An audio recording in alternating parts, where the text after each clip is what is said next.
Acho que a chuva espantou alguns irmãos, mas graças a Deus por todos nós que estamos aqui. Vamos ler o único texto em Lucas, no capítulo 3. Lucas capítulo 3, verso 21 e 22. Texto que nosso irmão Cláudio compartilhou domingo passado. Um dos textos que ele compartilhou. Lucas capítulo 3, versos 21 e 22. E aconteceu que ao ser todo o povo batizado, também o foi Jesus, e estando ele a orar, o céu se abriu, e o Espírito Santo desceu sobre ele em forma corpórea como pomba, e ouviu-se uma voz do céu: Tu és o meu filho amado, em ti me comprazo. Pai, mais uma vez, pedimos graça para a continuidade dessa reunião. Ao abrir a Tua palavra, nós nos sentimos incapazes, pela beleza, pela grandeza, Senhor, dos Teus pensamentos aqui contidos. Pedimos a Tua assistência para todos nós. Teu Espírito possa, Senhor, nos instruir, nos confortar, nos consolar, nos confrontar e trazer edificação para as nossas vidas. Te pedimos em nome de Cristo. Amém. Parece que está oscilando um pouco, ou só eu que estou percebendo isso? Tá bom? Bom, eu queria continuar essa noite compartilhando com vocês a respeito do tema que o nosso irmão Cláudio compartilhou na semana passada, a oração. Ele começou trabalhando nesse mesmo texto e com muita propriedade falou de alguns dos benefícios, da riqueza, da importância da oração, daquilo que nós perdemos quando não temos uma vida de oração. Cremos que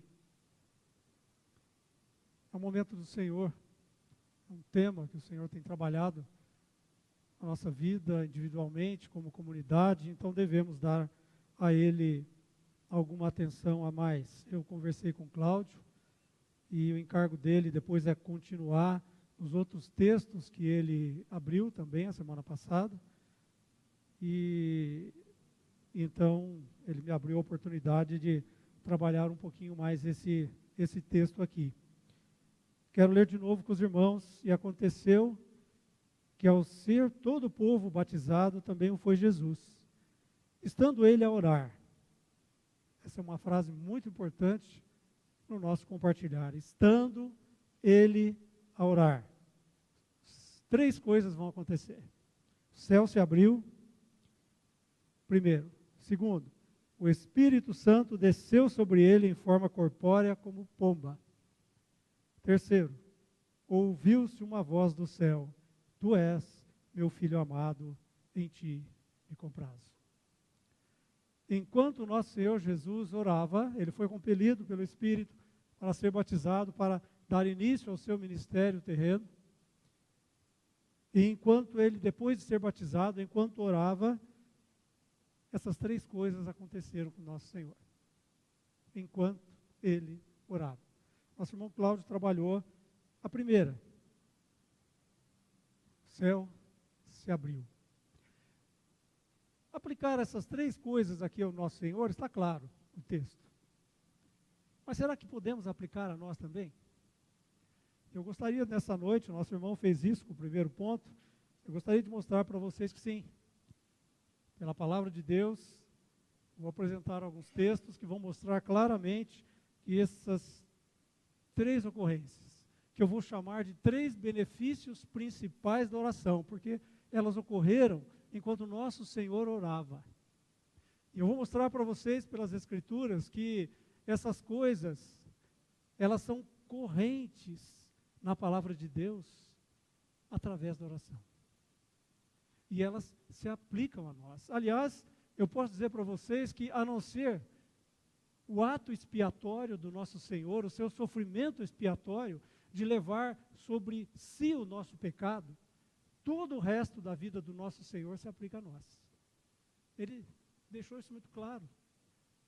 Deixou isso muito claro, que ele era o modelo, que o Senhor não está acima do servo, que eles passariam pelas mesmas coisas. Ele é chamado de o precursor. Ele é chamado, 1 João fala que aquele que diz que está em Cristo deve andar assim como Cristo andou. Essas são inúmeras as escrituras que mostram que tudo aquilo que o nosso Senhor viveu, que ele foi o precursor, ele foi por nós, e ele foi para nós, e nós também podemos e devemos experimentar na nossa carreira cristã. Como eu disse, exceto o seu sofrimento expiatório. Levar sobre si os nossos pecados, ser a oferta pelo pecado de todos, e só ele podia fazer. Esses sofrimentos, então, só ele podia, o resto, tudo. Até mesmo o sofrimento do Senhor pela igreja. Paulo fala que nós devemos sofrer o resto dos sofrimentos do Senhor pelo seu corpo, que é a igreja. Então essas três coisas também se aplicam a nós, e volto a enfatizar que elas ocorreram enquanto nosso Senhor orava. Vamos focar então a primeira delas. Os céus se abriu. Ora, o céu se abriu para o nosso Senhor. Até aí tudo bem. Aquele que veio de Deus, ele disse, ninguém desceu do céu, senão aquele que também subiu. O Filho do Homem que está nos céus. É a coisa mais normal do mundo. Eu e o Pai somos um. Então não há problema nenhum a gente explicar que o céu se abriu para o nosso Senhor.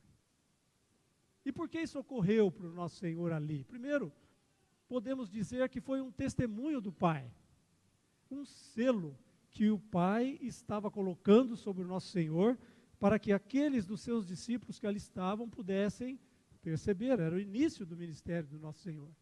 E alguns perceberam que o céu se abriu e que então o Pai falou com ele, o Espírito desceu. Era um selo, era um testemunho de aprovação. Este é o meu Filho amado. Mas também, quando estudamos a vida terrena do Senhor Jesus, na sua humanidade, nos evangelhos, nas cartas também apostólicas, principalmente o livro de Hebreus, nós vemos claramente que o nosso Senhor viveu aqui como homem divino, sem pecado, perfeito, mas homem na dependência do Pai, na dependência do Espírito. Ele mesmo dizia, nada posso fazer por mim mesmo, a não ser aquilo que eu ver o Pai fazer. Aquele que vive em mim, realiza as obras, faz as obras que eu faço. E como homem, então, ele precisava também dessa afirmação do Pai. Este é o meu Filho amado, em quem eu tenho todo o meu prazer. Ele precisava desses céus se abrirem para a sua experiência pessoal como homem aqui na terra. Não esqueçam que, embora teve um nascimento perfeito, virginal, gerado pelo Espírito Santo, sem intervenção humana, ele era homem, vestiu a nossa carne, teve uma personalidade humana e, como um bebê, ele cresceu, e na medida em que cresceu, ele foi tendo consciência de quem ele era. Aos 12 anos, ele virou para os pais e disse, me convém cuidar das coisas do meu pai. Então ele foi formando aquela consciência de quem ele era, da onde ele veio, qual era a sua missão. Então, muitas e muitas vezes ele precisou desse selo, dessa afirmação do Pai sobre a vida dele. É assim que se forma o caráter de alguém, né? Então, aplicar isso ao nosso Senhor, tudo bem, o céu se abrir, mas será que se aplica a nós? Cláudio também compartilhou bastante e mostrou que é através da oração que os céus se abram. Mas vamos fundamentar um pouquinho mais. A gente só pode tirar as coisas da palavra, não da nossa cabeça, não explicar segundo o nosso achômetro, né? A Bíblia explica a própria Bíblia, é a única segurança que nós temos. Há um texto na palavra de Deus que nos mostra claramente, está aqui em 1 João, que explica claramente o que significa para nós esses céus se abrir. 1 João capítulo 1, verso 51. Aqui foi uma ocorrência também no comecinho do ministério do nosso Senhor, quando ele encontra Natanael. Não, desculpa, João, Evangelho de João, capítulo 1, verso 51. O texto começa aqui, desde o versículo 35, né, quando André vai para Natanael e fala, achamos aquele de quem os profetas falam. Então Natanael vem e começa a falar com Jesus, e Jesus fala, eu te vi debaixo da figueira. Então Natanael se assombra, né, e diz, meu Senhor, tu és o Cristo de Deus, tu és meu rei, o rei Israel. Versículo 50, então Jesus disse, porque eu te disse isso, porque te disse isso, que te vi debaixo da figueira, crê, pois maiores coisas do que esta verás. Então agora vem o 51.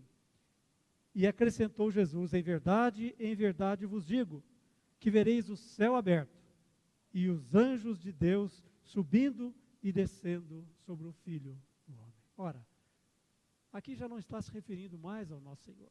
Senhor, Jesus é que está se referindo a alguém que creu. Você vai ver os céus abertos. E os anjos, ou seja, os favores de Deus, através do Filho do Homem, que era Ele mesmo. Então, queridos, os céus, podemos dizer que os céus se abriram na pessoa e na obra do nosso Senhor para nós.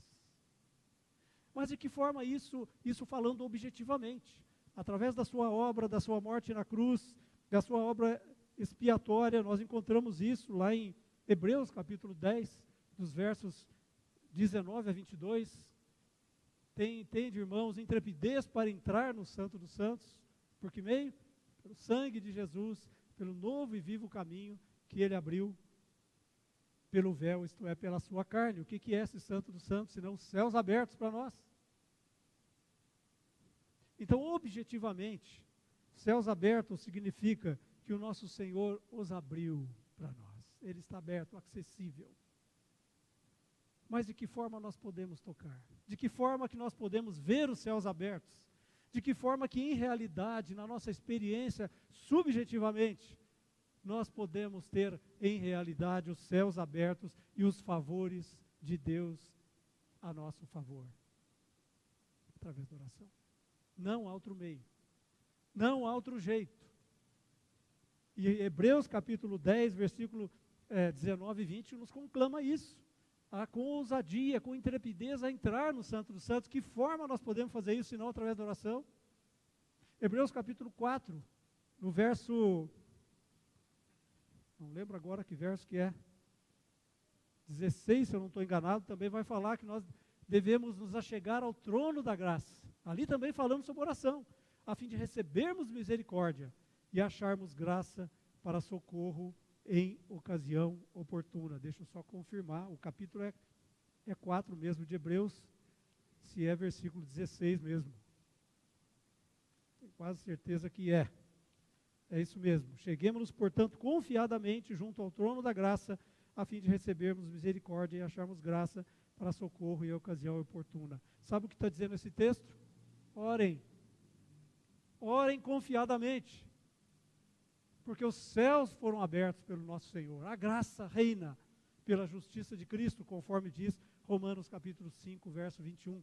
A graça reina pela justiça para a vida, e vida eterna, e vida em abundância. Mas de que forma é que nós podemos ver esses céus abertos?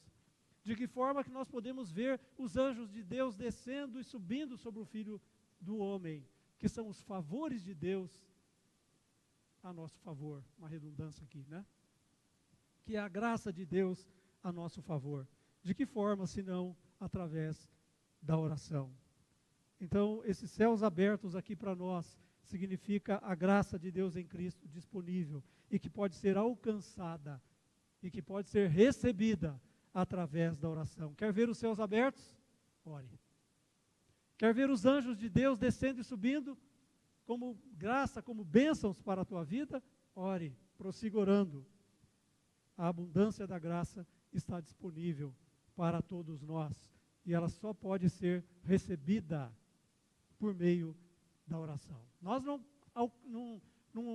conquistamos nada através da oração, já foi conquistado em Cristo, mas nós recebemos, nós estendemos a mão através da oração. Deus se mostra favorável por meio da oração. Não tem outro jeito. Não tem. E digo para você que nem mesmo ouvir a palavra. Ela é fundamental, ela é importante. Estudar a Bíblia, fundamental, importante. Mas é por meio da oração que o nosso coração é descortinado diante de Deus e que nós tocamos as realidades do eterno. É por meio da oração. É por meio da comunhão com o Senhor. É que nós damos a Ele a permissão de entrar na nossa vida e de, pelo Espírito Santo, transformar-nos completamente através da vida de Cristo. Primeiro ponto, então, não vou tocar mais, nosso irmão Cláudio tocou bastante a importância da oração para que possamos ver os céus abertos e a graça e a bondade e todas as misericórdias e o favor de Deus se sejam realidades na nossa vida. Segundo ponto que nós vemos aqui, o Espírito Santo desceu então. Os céus se abriram e o Espírito desceu sobre o nosso Senhor e o ungiu como uma pomba. Aqui é um aspecto visível. O Espírito não é visível, ele não precisaria vir em forma de nada. Mas como eu disse, como um testemunho, o Senhor na sua misericórdia faz isso. Isso é misericórdia do Senhor. Isso é como é chamado um antropomorfismo, embora muitas vezes o antropomorfismo está ligado muitas vezes a Deus se manifestar na forma humana, né? Mas aqui é o Senhor na sua misericórdia. Imagina, comparar o Espírito Santo a uma pomba. Mas o Senhor fez isso por sua misericórdia, para que a gente pudesse, para que aqueles ali presentes pudessem ver, pudessem presenciar o seu selo sobre a pessoa de Cristo. Nosso Senhor precisava disso? É claro que como Deus não, Ele é a segunda pessoa da Trindade, mas aqui, como Ele abriu mão, segundo Filipenses 2:5, a 11, Ele abriu mão de alguns direitos que Ele tinha da divindade. É claro que Ele não abriu mão da divindade, mas de algumas prerrogativas, de alguns tributos da divindade, sim, Ele abriu mão. Como homem, Ele não podia ser, por exemplo, onipresente, estar em todo lugar. E Ele assumiu a forma de servo. Ele agia na medida em que o Pai falava com Ele e agia por meio dele. Então o Espírito descendo sobre ele aqui, além de um selo, foi também uma unção para a vida e para serviço. A palavra do Senhor diz que o nosso Senhor teve um nascimento, então, virginal, no sentido de que não houve intervenção humana. Não que há problema nenhum com o sexo em si, né, como alguns às vezes podem pensar, nascimento virginal de Maria, então o sexo é pecado, não é pecado. A Bíblia enfatiza muito o nascimento virginal de Cristo, por quê? Porque não houve intervenção humana, é milagre. Ele é divino, porque foi gerado pelo Espírito Santo, ele é humano, porque ele foi gerado na barriga de Maria. Depois Maria teve filhos, e foram abençoados, um dos quais apóstolos do Senhor. Não há problema nenhum, o Senhor abençoou o sexo, feito de uma maneira que lhe agrada, né? Mas é virginal por causa disso, porque ele foi gerado, ele foi constituído já pelo Espírito Santo desde o seu nascimento. Mas ele precisava aqui dessa unção como homem, para que ele então pudesse viver uma vida que agradasse ainda mais o Pai e sofresse toda a oposição que ele sofreu dos homens e do império das trevas e pudesse também ser um servo obediente que foi. A palavra do Senhor diz que João Batista, em Lucas mesmo, no capítulo 1, versículo 15, diz que João Batista foi cheio do Espírito desde o seu nascimento. Interessante, mas ele era homem. E ele inclusive fraquejou. Quando ele estava preso, né, ele deu aquela fraquejada e mandou seus discípulos perguntar para Jesus: és tu mesmo, aquele que havia de vir? Ora, ele tinha declarado inclusive no batismo: você vem para que eu te batize? Eu não tenho, eu não sou digno sequer de desatar as suas sandálias. Mas como homem que era, e homem fora ainda da nova aliança, o maior dos homens segundo o nosso Senhor, que já pisou na terra, fora do reino de Deus, fora da aliança, da nova aliança, ele então fraquejou, né? Mas ele foi cheio do Espírito desde o seu nascimento. Então Jesus precisaria, por causa do seu ministério que ele ia introduzir. E como aconteceu isso na vida do nosso Senhor? Voltando aqui então para Lucas capítulo 1. O Espírito poderia vir sobre ele em qualquer circunstância? Se ele estivesse andando, dormindo, não, mas ele veio enquanto ele estava orando. Ele estando orando ali, o Espírito veio sobre ele. Ele não estava pedindo pelo Espírito. O Espírito veio e o ungiu ali enquanto ele estava orando. Como filhos de Deus, cada um dos filhos de Deus, todos aqueles que nasceram de novo, tem o Espírito de Deus dentro de si. Quando nós nascemos de novo, nascemos pelo Espírito através da conversão, crendo no Senhor, o Espírito de Deus que gerou aquela fé em nós, que nos deu capacidade de crer, de clamar ao Senhor, ele passou a habitar em nós como uma habitação e um selo eterno. A palavra de Deus nos garante isso. Mas será que isso é tudo que Deus tem para nós? Será que essa experiência inicial com o Espírito é tudo que podemos ter do Espírito de Deus enquanto vivemos aqui nessa terra? Não. Não vou citar muitos textos, apenas um, para mostrar para vocês que não.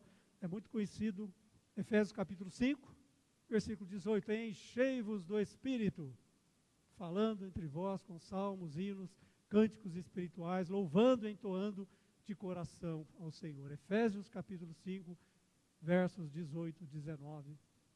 Tem essa ordenança do Senhor para que nós nos enchamos do Espírito, ou, segundo o sentido do grego ali, permaneçam cheios, vão se enchendo do Espírito.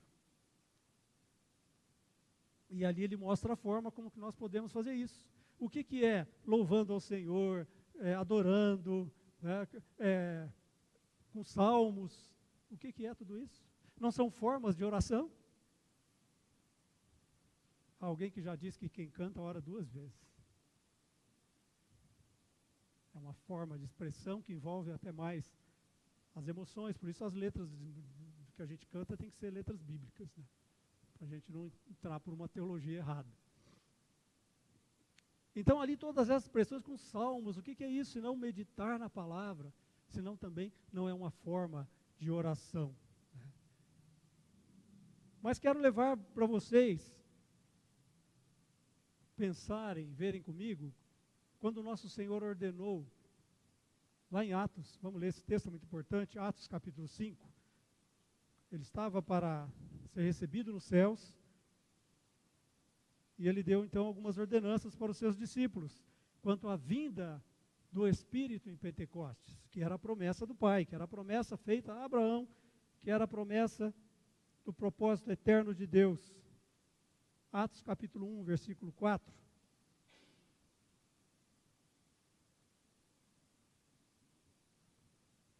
O Senhor Jesus diz, e comendo com eles, determinou-lhes que não se ausentassem de Jerusalém, mas esperassem a promessa do Pai, o qual disse ele, de mim ouvistes. Porque João, na verdade, batizou com água, mas vós sereis batizados com o Espírito Santo, não muito tempo depois daqueles dias. Então os que estavam reunidos lhe perguntaram, Senhor, será esse o tempo em que restaures o reino a Israel? Respondeu Jesus, não vos compete conhecer tempos ou épocas que o Pai reservou para a sua exclusiva autoridade. Mas vejam bem agora, mas recebereis poder ao descer sobre vós o Espírito Santo e sereis minhas testemunhas, tanto em Jerusalém quanto na Judéia, Samaria e até aos confins da terra. Vejam agora o capítulo 2, versículo 1. Ao cumprir-se o dia de Pentecostes, estavam todos reunidos no mesmo lugar. De repente veio do céu um som como um vento impetuoso e encheu toda a casa onde estavam assentados. E aí nós vimos aqui as coisas que vimos. Esse lugar, aqui não cita, mas outros lugares cita, é o cenáculo, o mesmo lugar onde o Senhor celebrou a última ceia, que nós lemos lá em João, Evangelho de João capítulo 13. Esses irmãos, os discípulos, mais algumas irmãs, em torno de 120 irmãos, eles iam regularmente para esse lugar para orar. E eles estavam orando nesse momento, orando sobre a morte do Senhor, sobre a sua promessa, e eles estavam aguardando a promessa do Senhor, e veio então o Espírito e desceu sobre eles, cumprindo então o dia de Pentecostes e encheu. E nós conhecemos ali, né? E Pedro, medroso, temeroso, que não sabia falar direito, ergueu a voz e fez aquele discurso exaltando o nome do Senhor, no qual se converteram 5.000 pessoas. Em seguida, também Pedro e João foram presos. Vocês devem lembrar dessa história. Eles foram ao templo ainda para orar, viram lá um coxo que pediu dinheiro e falou: não temos prato nem ouro, mas o que temos te dou, levanta-te em nome de Jesus e anda. Pedro e João foram presos por causa disso. Está em Atos capítulo 4. Sendo presos, os principais sacerdotes ali chamaram eles na responsabilidade e disseram: em nome de quem vocês fizeram isso? Nós fizemos em nome de Jesus. Então vocês não vão falar mais nesse nome, vocês estão proibidos, sob pena de vocês irem para a cadeia e acontecer coisa pior. E novamente o medroso Pedro, então, que negou o Senhor perante uma criada, agora cheio do Espírito, diz: não podemos deixar de falar das coisas que temos visto e ouvido. Então, eles perceberam que realmente eles tinham estado com Jesus. Mas o que eu quero ressaltar para vocês, nesse incidente, é que, depois de presos, eles foram soltos. E claro que eles estavam temerosos, como seres humanos que eram. Eles foram para uma casa onde estavam reunidos alguns irmãos. Isso está aqui, não vamos ler o texto, para nós não nos demorarmos, está aqui em Atos capítulo 4. Eles foram para uma casa onde já havia alguns irmãos, mas eu quero ler, e depois vocês leem, aqui no versículo 23. Uma vez soltos, procuraram os irmãos, eles contaram quantas coisas lhe haviam dito os principais anciãos e sacerdotes. Ouvindo isso, unânimes levantaram a voz a Deus, dizendo: tu, Senhor soberano, que fizeste o céu, a terra, o mar e tudo o que neles há. Então a oração continua, nós não vamos ler toda, tá? Ela continua aqui, ela vai até o versículo 30. É uma oração que glorifica o Senhor, apesar das ameaças que eles tinham tido. Agora quero que vocês atentem comigo o versículo 31. Tendo eles orado, tremeu o lugar onde estavam reunidos. Todos ficaram cheios do Espírito Santo e com intrepidez anunciaram a palavra de Deus. Ora, isso responde duas questões que eu levantei. Primeiro, o Pentecostes. Na nossa conversão, no nosso novo nascimento, termos sido nascido de novo e sendo agora a habitação do Espírito de Deus, isso é tudo que o Senhor tem para nós. Aqueles irmãos que participaram do Pentecostes receberam uma porção muito maior que a nossa. Era tudo que o Senhor tinha para eles do Espírito? Não. Vejam que aqui, passado poucos dias depois do Pentecostes, eles estavam orando e o Espírito encheu novamente esses mesmos irmãos. E quando isso aconteceu, volto a reafirmar para vocês, o que eles estavam fazendo? Pregando, estudando a Bíblia, compartilhando do Senhor? Não, eles estavam orando. E reforço aqui o pedido, depois vocês leiam essa oração, é maravilhosa. É uma oração que, depois deles terem recebido um monte de ameaças, vocês vão morrer se vocês continuarem falando em nome de Cristo, eles não vão pedir proteção do Senhor. Eles não vão dizer lá amedrontados: Senhor, cuida de nós, o que nós vamos fazer agora? Não, é uma oração que exalta o Senhor. 1, 2, 3, 4, 5, 6, 7 vezes eles usam a palavra tua, Senhor, o teu propósito. Senhor, a tua glória, teu santo nome seja engrandecido.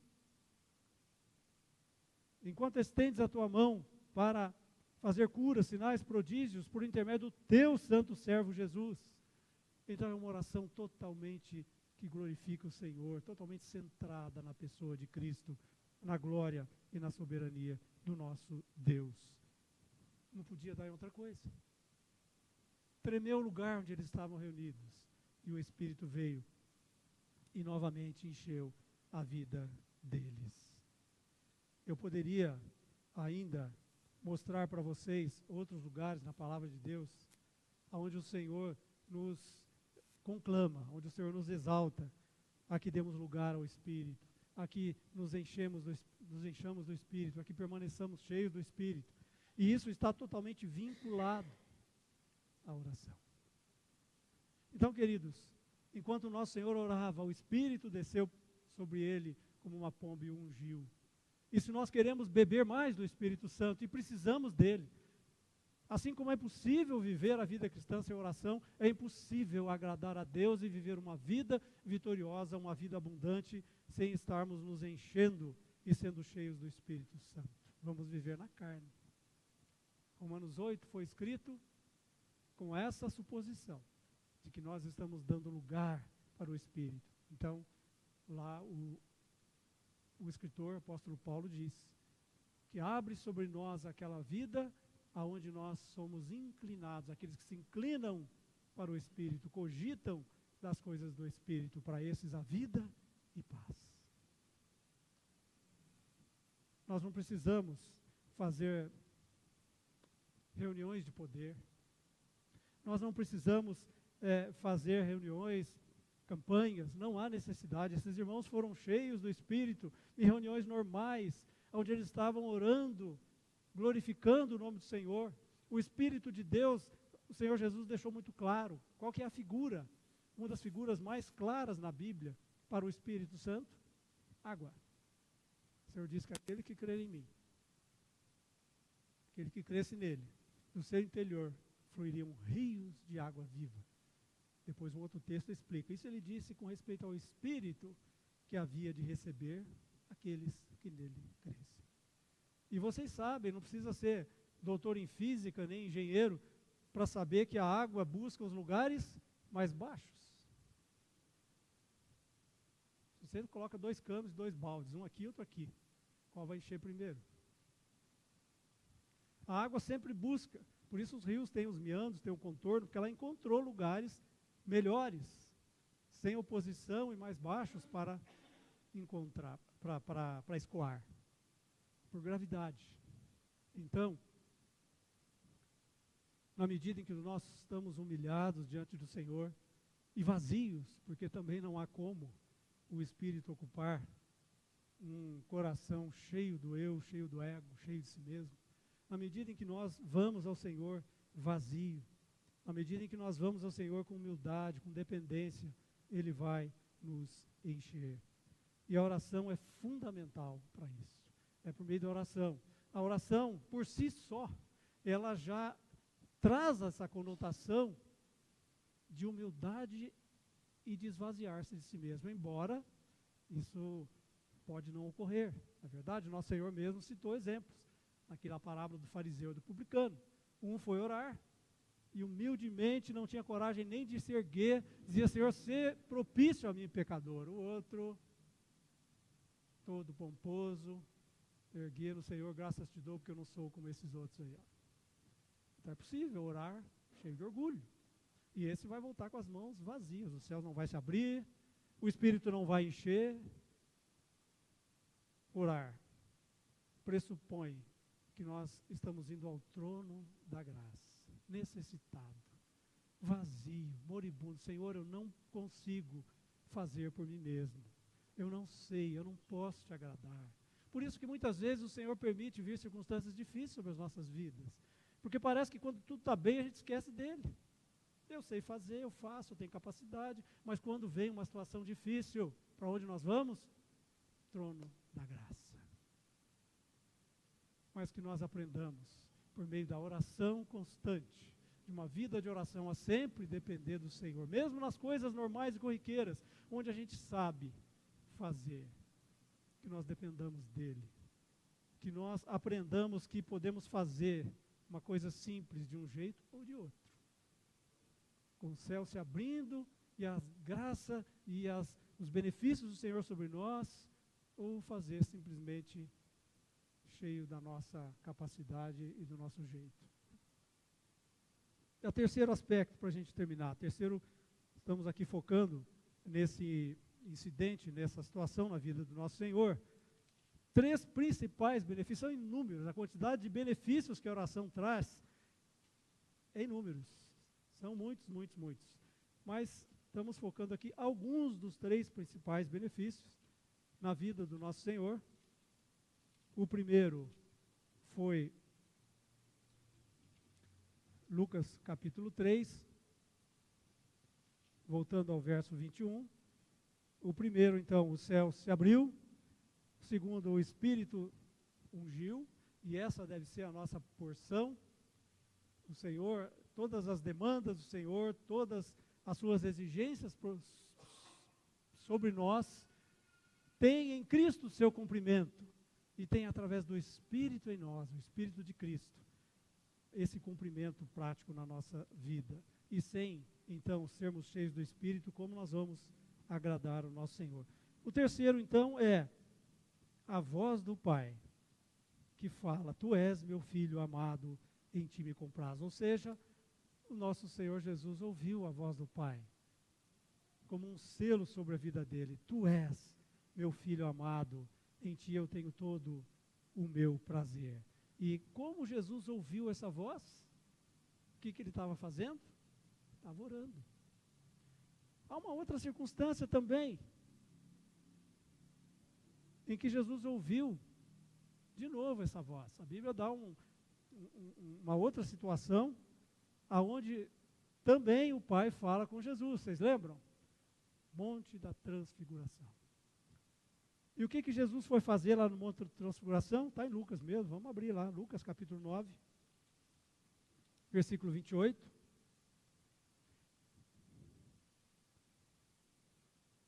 Cerca de 8 dias depois de proferir estas palavras, tomando consigo Pedro, Tiago e João, subiu ao monte com o propósito de... O que Jesus foi fazer no monte, onde ele se transfigurou? Orar. E olha o versículo 29. E aconteceu que enquanto ele orava, o que aconteceu? A aparência do seu rosto se transfigurou e suas vestes resplandeceram. E aí o versículo 35. 34. Enquanto assim falava, veio uma nuvem, envolveu, encheram-se de medo. Pedro, Tiago e João, ficaram com medo, entraram na nuvem. E dela veio uma voz dizendo: Este é o meu filho, o meu eleito, a ele ouvi. Este é o meu filho amado. Queridos, nosso Senhor ouviu essa voz enquanto orava. Os dois registros que nós temos aqui. Mais uma vez eu digo, essa voz ela tem dois sentidos. Tem o sentido do selo, do testemunho do Senhor sobre a pessoa de Cristo para aqueles que estavam ali perto. E o apóstolo Pedro depois vai fazer referência nisso na sua segunda carta, que ele não estava dizendo da glória celeste com fábulas, com contos qualquer, mas ele viu, ele presenciou no Monte Santo, quando o nosso Senhor se transfigurou ali na frente dele, e a voz do céu recebendo e aclamando tudo aquilo. Então teve esse lado do testemunho, mas como eu digo mais uma vez, teve o lado pessoal do nosso Senhor também. Imagina o fortalecimento, imagina o revigoramento na sua vida, imagina a alegria, o gozo que o nosso Senhor teve, porque ele dizia que o seu prazer, o seu alimento, a sua comida, a força motivadora da vida, da sua vida era agradar o Pai. E agora ele ouve uma voz do céu: meu filho amado, em quem eu tenho todo o meu prazer. Queridos, vocês imaginam que isso se aplica a nós? E vocês imaginam que o lugar aonde nós podemos ouvir a voz de Deus por meio do Espírito Santo é o momento da oração?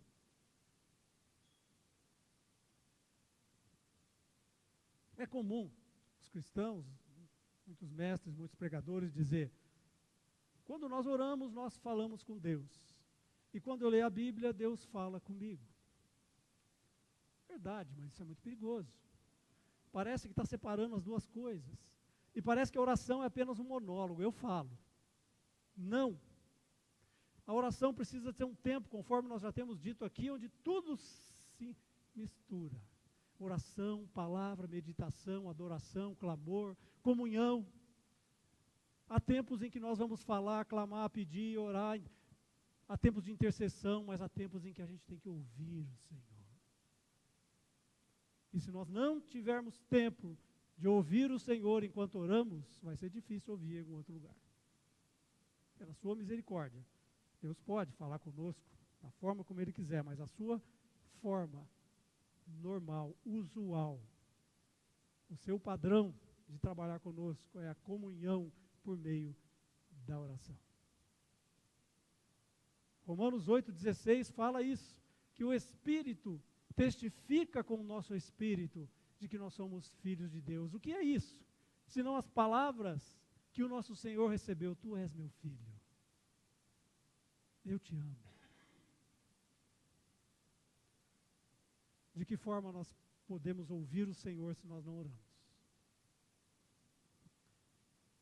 E o falar do Senhor para a nossa vida é o que gera vida, vigor, fortalecimento, fé.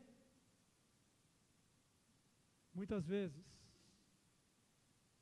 alguns segundos em que vem uma flecha do céu sobre o nosso coração, vale muito mais do que um ano em que nós estamos orando, só falando com Deus.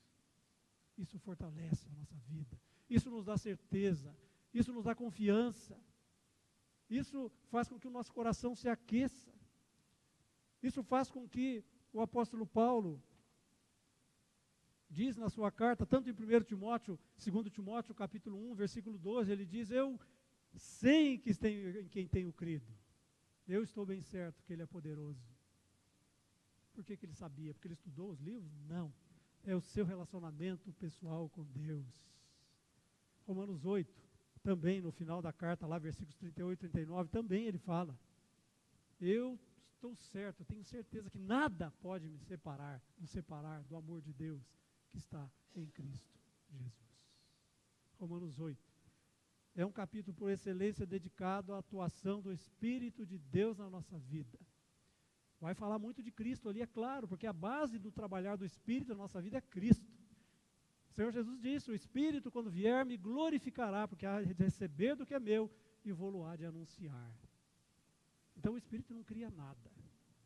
O Espírito simplesmente pega a pessoa de Cristo e revela para nós.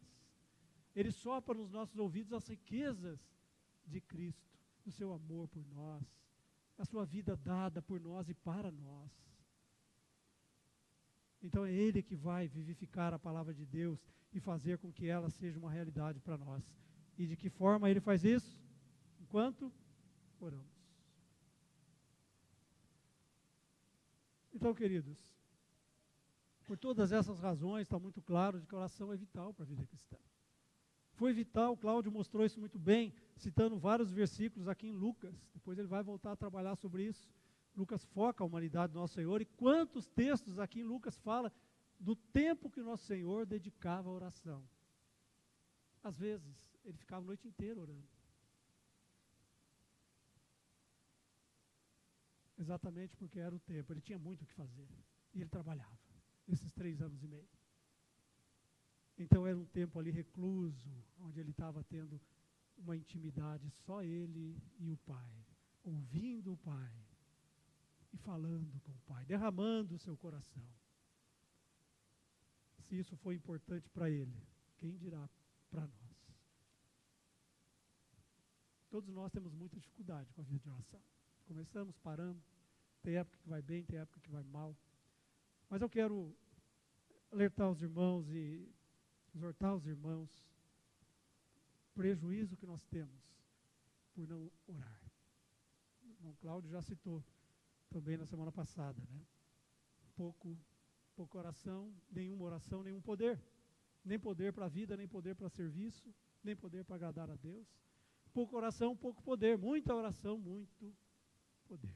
Mas oração qualificada, né? Conforme nós dissemos, oração com coração verdadeiro diante do Senhor. Vamos sim ter muitas dificuldades. Se você tem dificuldade na sua vida de oração, bem-vindo ao clube. Você não é o único. Principalmente nesse nosso mundo difícil que nós temos vivido, corrido, mas nós precisamos colocar isso como assunto sobremaneira importante na nossa vida, que seja a ocupação mais importante da nossa vida. Que aprendamos a progredir nisso, quem sabe começando com 10, 15 minutos, ali com o Senhor, com pouco texto, 1, 2 versículos.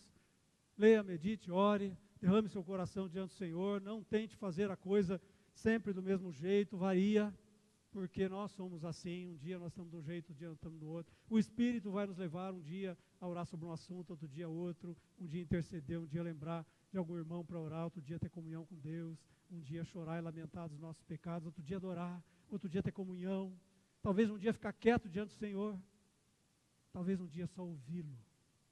Veja que riqueza pode ter a nossa vida de oração. Que o Senhor nos dê graça para perseverarmos, porque é o meio que Ele determinou para que tenhamos comunhão com Ele e Ele comunique a nós as suas riquezas e nós possamos ver os céus abertos, possamos ser ungidos e cheios do Espírito Santo e também ouvir a voz doce do Espírito Santo sussurrando no nosso coração: Tu és meu filho amado. Amém?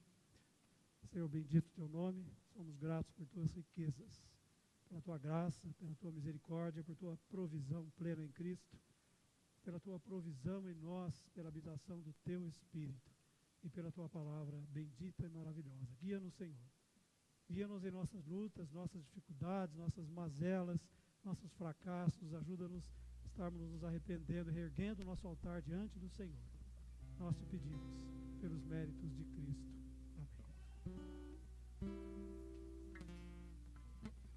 Amém.